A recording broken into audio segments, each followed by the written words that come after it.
به کسی گفته بودن آقا شما نمیترسی از خدا که مثلا این کار میکنی، اون تقلبات رو میکنی، این جنس این کار میکنی؟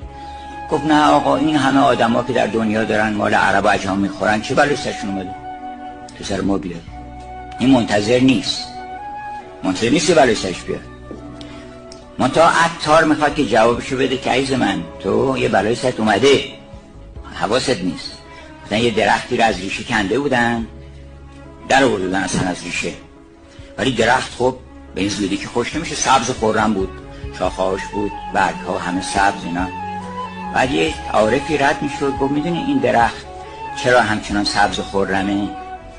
گفتن چرا؟ گفت برای اینکه هنوز نفهمیده چه بلایی سرش اومده. این از ریشه کندنش. اون آدمی که ظلم کرده، اون آدمی که از صراط مستقیم خارج شده، تجاوز حقوق دیگران کرده، دروغ گفته، این الان میگه من چه بلایی سر اومده، نمیفهمه که چه بلایی سرش اومده، نمیفهمه، آگاه میشه، هنوز گرمه نمیده.